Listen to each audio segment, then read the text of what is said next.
Bismillahirrahmanirrahim. Assalamualaikum warahmatullahi wabarakatuh.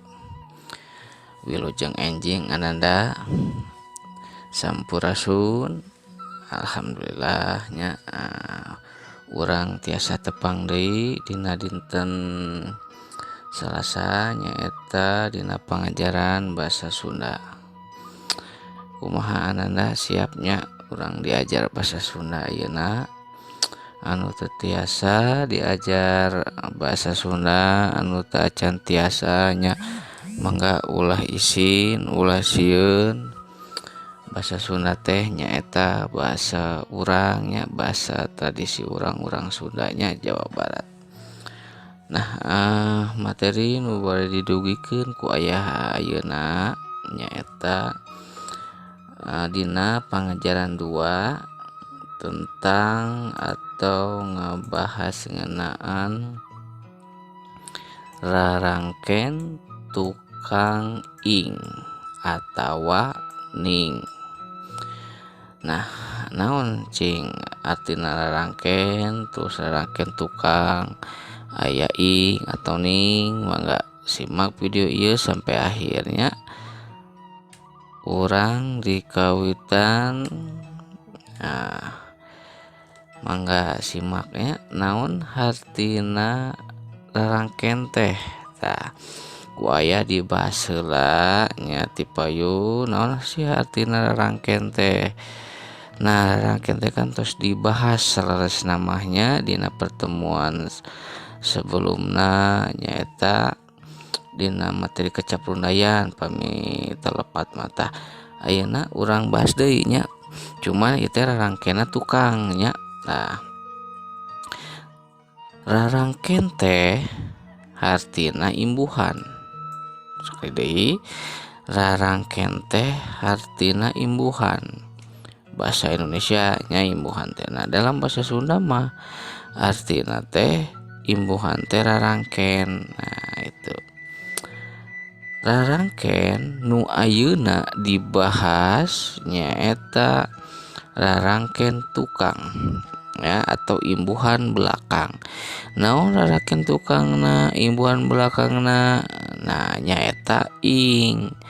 Kunaon ngangge strip? Karena ieu strip kanggo kata dasar. Pami imbuhan tukang ngangge strip teras ing atawa ning. Nah, jadi nu ayeuna urang dibahas nyaeta fokusna ka imbuhan atau rarangken tukang ing atawa ning. Atau imbuhan teh artina sisipan ya, sisipan belakang. Nah, gitu ya. Jadi ayeuna urang ngabahas rarangken anu ngagunakeun ing atawa ning. Nah, lanjutnya lajengkeun. Tah, urang langsung ke contohnya sok. Tengetan kalimah-kalimah di handap. Inu kahiji. Bakating ku nyeri hing bae manehna ceurik. Nah, ieu kalimatna ieu. Urang teleuman hiji-hiji supaya ngerti, urang analisisnya satu-satu biar kalian mengerti. Bakating ku nyeri. Naon bakating teh? Bakating teh usabab ya, kusabab lantaran karena ya, oleh sebab itu. Jadi bakating teh eta artina. Nah, karena sakitnya, nyeri teh sakit, karena sakit hing bae manehna ceurik, anjeunna ceurik, dia nangis ya, ceurik teh nangis ya. Jadi kalau diartikan itu karena sakit, karena kesakitan dia menangis gitu ya. Karena kesakitan dia menangis ya, ceurik teh nangis ya. Nah, mana imbuhan atau sisipan atau rarangken tukangna ing? Nu mana? Ieu tah ing. Kata dasarna atau kecapasana bakat. Tah, ieu ki urang bahasnya ieu. Kecap bakating jeung kersaning upama dirucat ya, diruca teh dibagi kecap asal jeung rarangkena nyaeta ieu tah. Nu kedua heulanya ya, kamerdekaan Indonesia teh kersaning Allah nu Maha Kawasa. Ulangi, kemerdekaan Indonesia itu disebabkan atau kehendak Allah yang Maha Kuasa. Itu bahasa Indonesianya. Jadi kemerdekaan Indonesia teh kersaning Allah, artinya kersaning teh udah kehendaknya ya, udah ketetapannya dari Allah ya. Nah, itu kersaning tah. Naon kelima, kecap rarangken ieu na rarangken tukang naon ning. Nah ning ieu tah kata dasarna kersa. Nah jadi kersaning kecap asalna kersa atau kata dasarnya teras ditambahan ku rarangken tukang ning ya, atau imbuhan ning ya, imbuhan ning kan. Kalau ieu maning nu kadua mah pami nu kahiji mah ing, kata dasarna bakat. Kalau nu kadua mah kata dasarna kersa, kehendak kersa teh ya mau. Jadi bakating teh kecap asana bakat ditambah kena tukang ing. Jadi kalimatna bakating ku nyeri hing bae manehna ceurik. Bakat teuing ku nyeri si Udin nepikeun ka teu bisa mam atau bisa dahar nya. Tah kitu kersaning tah. Kurang lajekeun deui tah ayeuna pembahasanna ieu. Naon pembahasan teh bahasa Sundana padaran.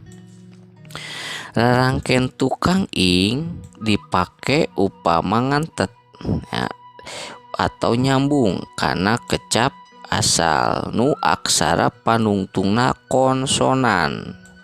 Konsonan teh nyata dina mulai huruf konsonan teh kan aya B, C, D, F, G, H ya, J. Nah eta teh huruf-huruf anu teu asup konsonan.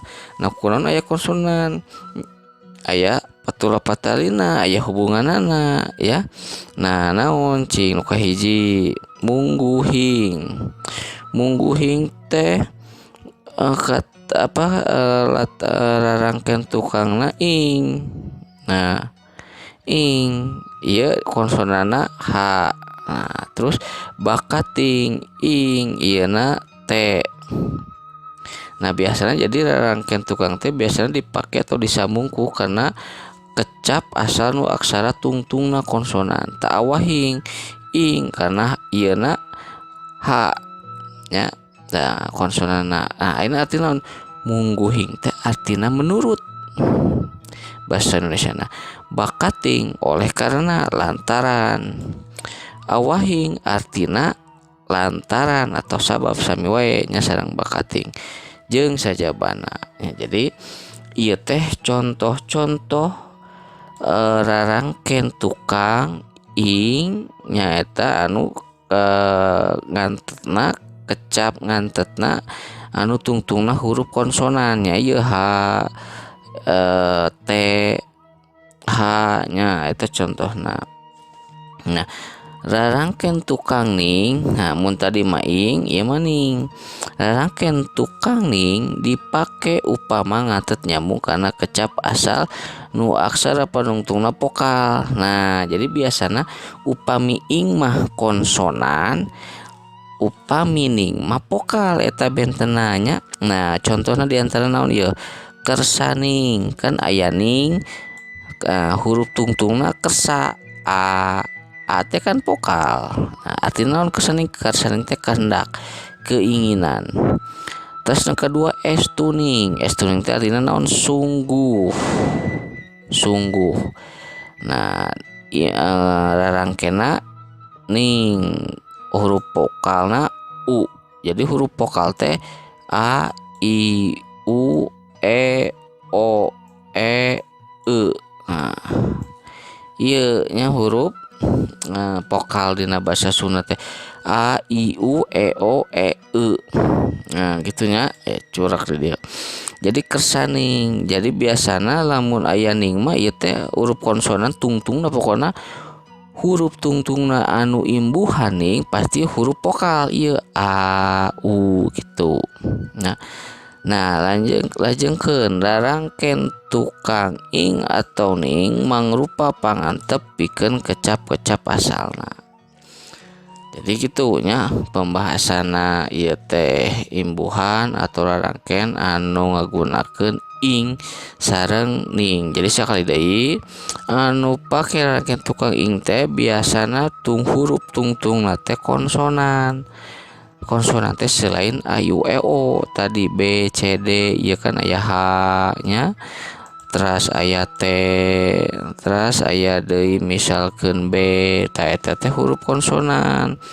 Tah pami rarangkeun tukang ning biasana huruf atau aksara anu panungtungna teh vokal nyaeta naon a i u e o e tah kitu nya. Tah ayeuna pancen. Nah sangkan hidup bisa ngarepkeun rarangkeun ing atau ning pakjieun kalimah ngagunakeun kecap-kecap jadi handap aya dina buku paket halaman 34. Nah nu kahiji naon mungguhing. Mungguhing teh tadi teh naon artina nya mungguhing teh ieu menurut sok jieun kalimah hidup.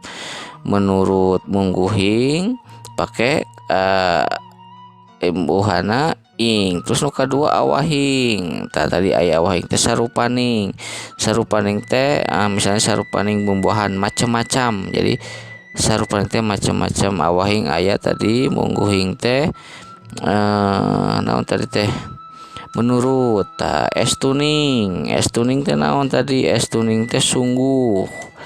Bakating teh kusabab lantaran sok dijieun nya. Dijieun kata mungguhing awahing sarupaning estuning bakating ieu jieun kalimatna saperti contoh ieu nya. Tah saperti contoh ieu sok. Tapi entong sami sareng buku tapi dinu contoh nu lain misalkeun estuning nya mungguhing misalkeun tah bakating sakitunya materi anu aya di buku dinten ieu. Mudah-mudahan aya manfaatna kanggo urang sadayana nya. Hatur nuhun. Wassalamualaikum warahmatullahi wabarakatuh.